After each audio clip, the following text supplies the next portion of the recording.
Aaminin, noong una, hindi naniniwala kay Martin Romualdez. Sa totoo lang, nadala ng ingay, mga akusasyon, at walang katapusang kwento na pinapalaganap ng ilang DDS vloggers at ilang liberal din.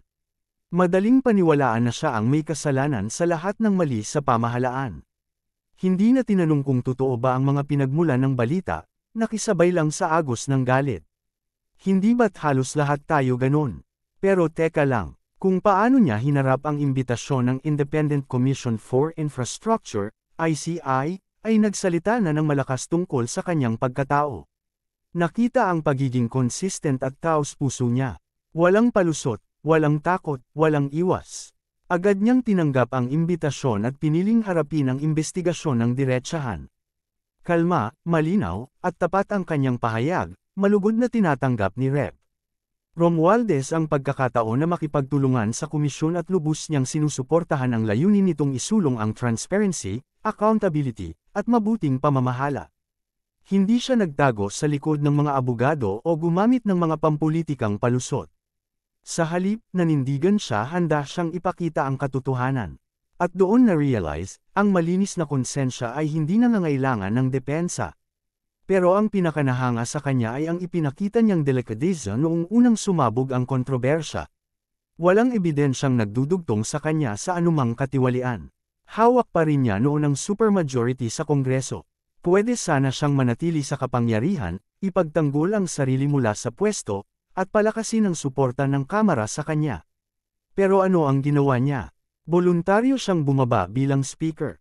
Sa kasaysayan ng politika sa Pilipinas, bihirang-bihira ang isang lider na kusang bibitaw sa ganong kapangyarihan. Oo, maaaring ito ang minimum na dapat gawin, pero sa bansang ito, sobrang bihira niyan. Sanay tayo sa mga politikong makakapal ang mukha, pero si Speaker Martin, ipinakita niya ang tunay na delikadeza, ang piliin ang integridad kaysa impluwensya, at ang bayan higit sa sarili. Bumaba siya hindi dahil may kasalanan, kundi bilang paggalang sa proseso at para masiguro na lalabas ang katotohanan ng walang bahid. Habang ang iba ay kapituko sa kapangyarihan, ipinakita niya na ang tunay na lider ay marunong umatras ng may dangal at kabab ang loob. Doon nagbago ang pananaw sa kanya. Na-realize na ito ang klase ng liderato na matagal nang hinahanap ng ating bansa. Hanggang ngayon, nananatili siyang consistent sa pagsuporta sa panawagan ni Pangulong Marcos Jr., para sa transparency at accountability, ang parehong prinsipyo na pinanghahawakan niya noong siya pa ang speaker ng Kamara.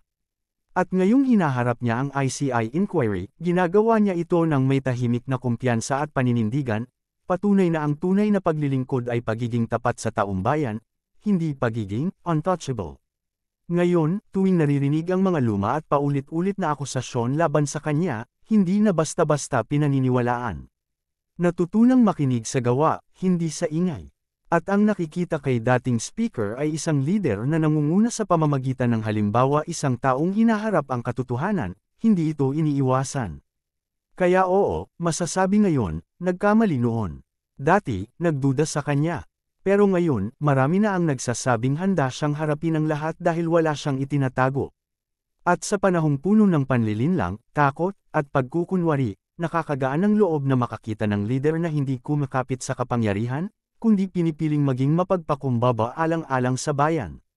Sa dilim ng politika, si Martin Romualdez ang patunay na may mga lider pa ring pinipili ang liwanag ng katotohanan kaysa sa anino ng kapangyarihan. Kaya oo, idol siya hanggang mapatunayang may sala.